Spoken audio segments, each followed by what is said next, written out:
Hi guys, welcome back to Reserved Investments on YouTube. So today's topic is going to be something that isn't discussed by a lot of YouTubers who are operating in the realm of both the vintage and modern era video game trade.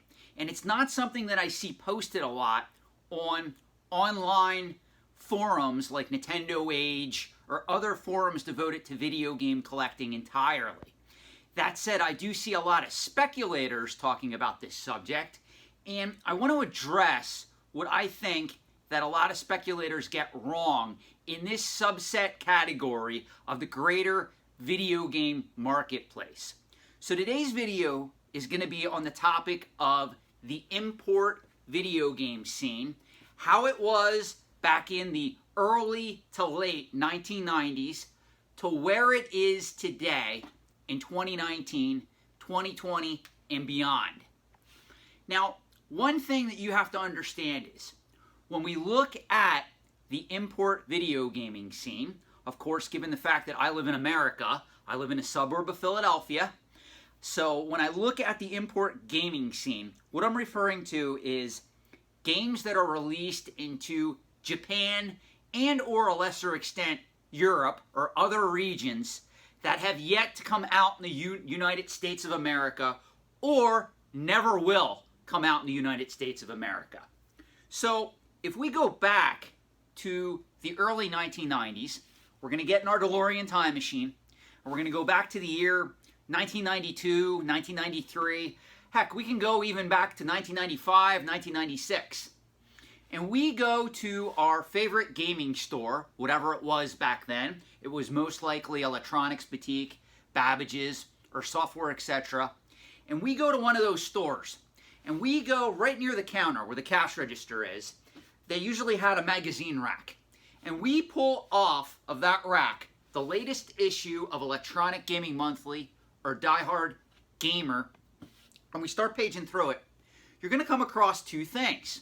You're going to come across a lot of articles that are devoted to what video games from this particular era, meaning the 1990s, were coming out in Japan and other regions. And also, if you page towards the back of these magazines, you're going to come across advertisements for companies like Japan Video Games. What these companies did back then, they sold import games that most commonly hailed from countries like Japan, and they gave special offers where you could order copies of games like Mega Man The Wily Wars, or Cotton for the Sega Mega Drive, or when the Sega Saturn was going strong, copies of games like Blast Wind or Elevator Action Returns that never came out in America. Now, before 1995, any type of commerce or any type of purchasing of these import games had to be done either via mail order or via phone. So basically what this amounted to was, if you were someone like me, I was really into import games back in the early to mid 1990s for systems like the Sega Genesis, the Super Famicom, the TurboGrafx 16, and even the Sega Saturn back in the mid 1990s. Now here's the thing though, since e-commerce wasn't a thing yet, you pretty much had to take a risk, call up these companies, hope that they were honest, and either do one of two things. You would send them a check or money order in the mail, and you would hope 2, 3, 4 weeks later you would get your game that you ordered, or you'd give them your credit card number, and hopefully they would ship the game within a week or two. So it was a very different process than what transpires today with e-commerce.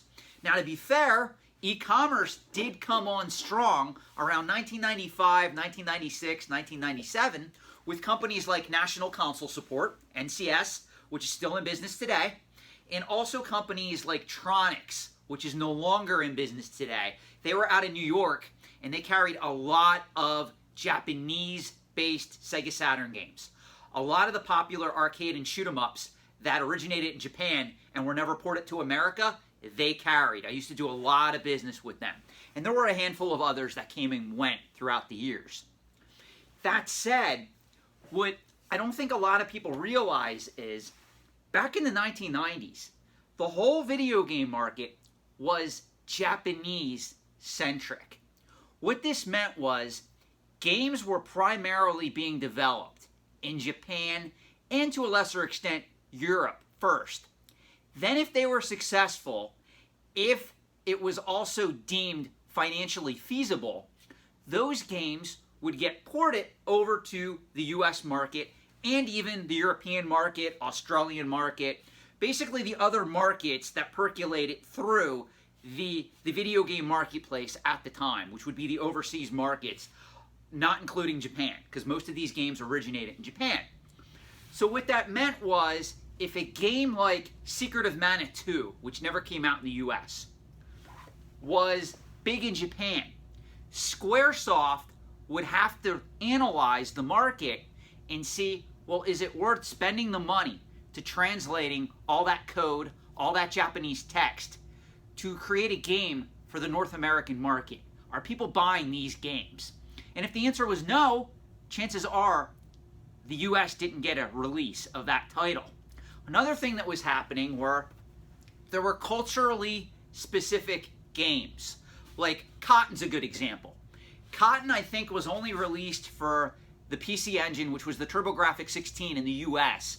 I think there is a Super CD version of the US version of Cotton. But other than that, that game never came to America.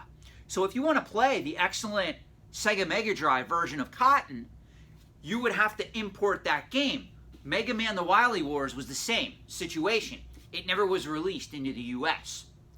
So what happened at the time, if you wanted to take a risk and you were a hardcore enthusiast and you wanted to play these games, your only outlet to getting them was to go into the back pages of an Electronic Gaming Monthly or a Die Hard Gamer. Almost sounds like I'm talking about something illegal or porn or something along that nature, ironically. And you literally had to take a chance and order it, hope the company was honest, and hope you got your product. Well, not too many casual gamers were doing that in 1993, 1994, 1995, that whole coveted era from the whole 1990s, really. Well, another thing that was stopping most people from doing this is, now to be fair, if we're talking about the Super Nintendo, the Nintendo, and even the Sega Genesis, there were cartridge adapters available that allowed you to play import games on your US systems. Ironically though, a lot of casual gamers didn't want to get involved with having to use an adapter or even possibly modify their hardware to play these games. So most of the games on the import scene, even if they were top tier titles that never came to the US, never came to Europe, they really didn't sell well across the proverbial pond, meaning in the US, in Europe. They pretty much stayed remotely in Japan. Now, let's flash forward to today. Today we have e-commerce, we have Nintendo that released the Nintendo Switch without any region locking whatsoever. This means if you have a US Nintendo Switch system, you can plug in any Japanese game or even PAL format game, and the game is going to work on the first try. There's no modification needed for the hardware or anything. To a lesser extent, the Sony PlayStation 4, with few exceptions, is in the same realm in that regard, meaning you can play import games on your standard US Sony PlayStation 4 system. Same thing with a Vita. So what people don't seem to realize is in 2019, the market has changed. And that's what I want to talk about in this video. There's a lot of people that incorrectly assume that because games like the Mega Man The Wily Wars, Cotton for the Sega Mega Drive, Blastwind for the Sega Saturn, Elevator Action Returns, since these games go for a lot of money on the secondary market today, they think that same premise is going to apply to games being released in 2018, 2019, 2020, 2021 and beyond that were made primarily for the Japanese and or European markets. It's just not true, guys. So I keep going on these forums and there'll be people talking about, hey, play Asia. Oh my gosh, they have the Capcom Belt Action Collection, which is a collection of several of the old arcade beat-em-ups from the 1990s that Capcom produced. all-in-one game cartridge for the Nintendo Switch. And you can order the game from Play Asia, or even if you're brave enough, you can set up an account on Amazon, noted in Japan. So you can set up an account on Japan's version of Amazon.com. And you can order the game for less than 40 bucks. Well, to be fair, it's a great game. If you want to play those titles, rather than download the game in the US markets, because there's no physical release, you might as well get the import version and have something to put on your shelf. I'm 100% behind anybody doing that. The problem is, now you have speculators out there that go, oh my gosh, this Capcom Belt Action Collection or this copy of Darius Collection for the Nintendo Switch, well, if these games don't come to the US, they're going to be worth a lot of money in 5, 10, 15, 20 years. I better buy 5 or 10 copies of these. Now you have speculators operating in this realm of the market who don't understand the reason that a copy of Mega Man, The Wily Wars, or Cotton for your Mega Drive goes for so much money nowadays is there was no place online to get these games. E-commerce didn't even exist at this particular time frame. Nobody bought them. That's why they're considered, quote-unquote, uncommon, or if you want to use the word I hate when applied to mass-produced collectibles, quote-unquote, rare. They're really not rare. They're really not uncommon. It's just nobody in the United States took the risk to order this stuff from distributors that they didn't know if they were honest or not. There were some kooks like me who did order games like that, who bought a lot of them. But the average person was not out buying 10 copies of Mega Man, The Wily Wars. So this is my question to you. If you're one of these people that are in the camp where you seriously believe this stuff in 2019 and 2020 and beyond is going to become the next big thing and it's going to go up in value and it's just going to be like the hard-to-find stuff that was released in the 90s, let me ask you something. Don't you understand that the market has changed? The market has changed substantially, guys. You cannot look at the past performance of any asset. This goes for stocks, bonds, real estate, gold, silver, cryptocurrency, and antiques and collectibles, and especially mass-produced collectibles, and look at the market from a certain time frame, whether it be the 1970s, 80s, or 90s, and think that same situation is going to apply going forward. Look, let me show you guys something. You see this amiibo? This amiibo is in a box protector. Now, this is something that most people don't think about. Why are box protectors available for ease of ordering direct from eBay for amiibos, Nintendo games, Sony PlayStation games, Xbox games, even these wonderful things right here, the NES Classic Edition? This is actually in a box protector, guys. Do you know why this stuff is so prominent on the market, where the manufacturers of these items, the people that came up with this concept, are making a lot of money right now? Because people like you, people like me, other people who collect and value this stuff want to protect it long term. That's fine. There's nothing wrong with that. But if you are of the mindset that keeping your factory sealed, which this is, Pokemon Omega Ruby in a box protector on a shelf is going to increase its value over the coming years because this game's going to go out of print or out of production, you are sorely mistaken. Even if you look, and I'm going to do another video on this because I already did a video where I compared video games to the performance of the greater S&P 500 index fund. But if you go back to the Game Boy era and you look what a copy of Pokemon Red, Pokemon Blue, or even Pokemon Yellow goes for factory sealed today, it did not keep up with what the greater stock market did on large. The speculators that put their money in that stuff and let it sit for 20, 30 years are not making as much money as they think. There were better investments, there were better choices to do with the opportunity cost that they chose to go after instead, meaning they should not have put their money in factory seal video games. I've been saying this before. Past performance does not equate to a future result. Meaning a lot of people are speculating in Lego right now. That's coming to an end because now what's happening is Lego discontinues a set, and it's almost like there's just as many sets when they're discontinued as they were in production because every speculator out there thinks, oh my God, Legos are a better investment than gold. If you want to see something funny, Google that. There's a lot of news articles that came out around 2012 all the way up to 2015 that were talking about how Lego's a better investment than stocks, bonds, and gold. Today, that's really not the case because of news articles like that. Everybody commented on the gold rush that was occurring in Lego, and all these speculators jumped in and started hoarding sets. Be very careful where you put your money. It matters. It matters not just for what you have a passion for, but it's a reflection of who you are, of what decisions you made in your life, guys.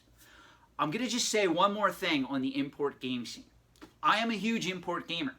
I buy a lot of stuff through Amazon Japan, Play Asia, a lot of these sites that cater to this segment of the market. I think it's been a boon for the video game business as a whole. I think it's great that gamers like us get to enjoy some of these more esoteric titles that may have been only released in Europe and or Japan for certain consoles that we now own. I think it's great. I love the Darius collection for the Nintendo Switch. I would recommend that you buy it if you can afford it, number one. And number two, you realize it's not an investment. It's an item to be opened up and enjoyed. You want to keep a copy factory sealed for yourself, just as long as you're aware that it's most likely not going to ever approach the return of the greater stock market as a whole going forward. That's fine. I know people that like to have, shelves of video games. They keep one factory sealed, and they keep one for themselves to play. There's nothing wrong with that if you can afford it and you're not referring to it as an investment or a long-term investment. That's fine as long as you realize that. But at the same token, just be very careful and understand that when you compare markets like this, when you look back into the 80s or 90s, there's a reason why some of that stuff is valuable today. And just because it's valuable today does not mean it's going to be continually valued and coveted into the future. I've said this before. One of the biggest speculative bubbles right now in the greater antiques and collectibles trade, there's three of them. I'm going to name them. Graded video games and vintage video games is one. Number two, Magic the Gathering products from the coveted vintage era. Right now they're in a speculative bubble. So are vintage Pokemon cards and products. And a lot of you guys disagree with me on this. Just because something is hot today does not mean it's going to be coveted 10, 20, 30 years out. I can do a video on collecting categories throughout the 70s, 80s, and 90s that everybody thought, I already talked about some of these categories on this channel, that everybody thought going into the future they were going to be the next big thing. Atari video games was one. So was Intellivision and ColecoVision at one time. That whole coveted pre-Nintendo era was once thought to be the next big boom, where people were supposedly going to pay $1,000 or $2,000 for a boxed Commodore 64 computer. I can show you articles and posts on message boards back in 1996, 1997, 1998, even 1999, where people were so certain that was going to be the biggest thing in the next 20 to 30 years. Well, here we are, and a lot of that stuff lost 70% of its value. Nobody wants it. It's sitting on shelves, idle, and a lot of the people that own it are too disgusted to sell it because they're going to realize such a loss. Be very careful in these markets, guys. Another example, I've said this before, Western collectibles, items of that nature. If you grew up in the 40s, 50s, and 60s, that was your thing. It's comparable to people today who like science fiction and superheroes. Westerns were the big thing. It fell out of flavor. Do not think for 1 minute that can happen to science fiction. That can easily happen to superheroes. I've said this before. I'm calling it. In another 400 years, Batman and Superman will not matter. Doesn't matter if you think they will.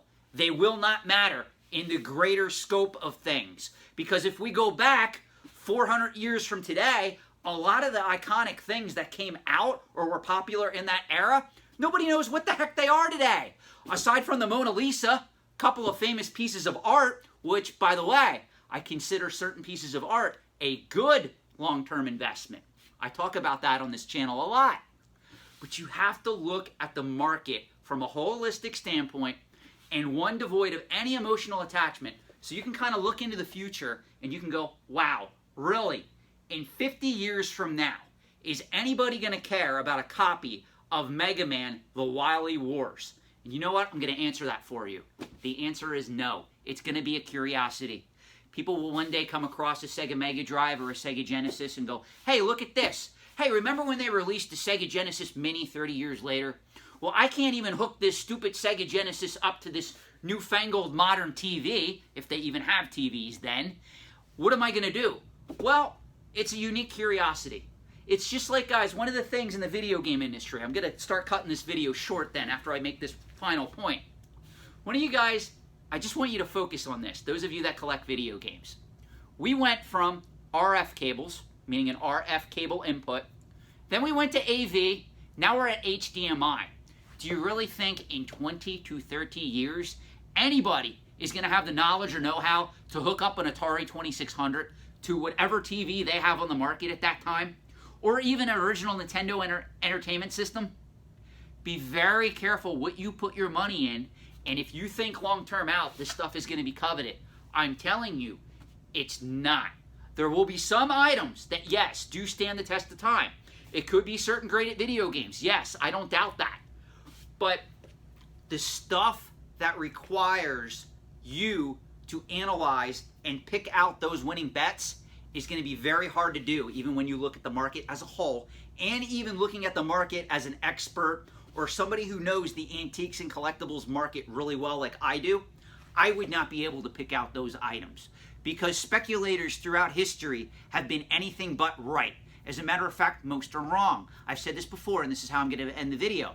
If speculators were right, how come I don't see too many people hoarding quantities of alpha, beta, and unlimited magic cards?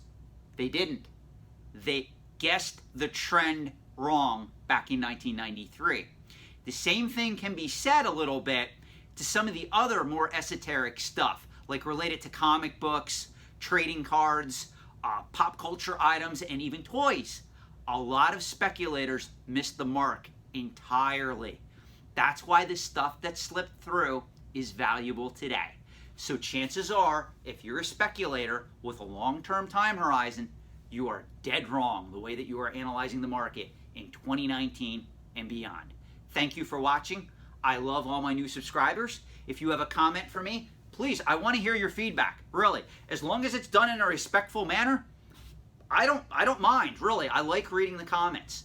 Thank you so much, and please, if you haven't considered subscribing to this channel by now, please consider it. I make roughly 2 to 3 videos a week.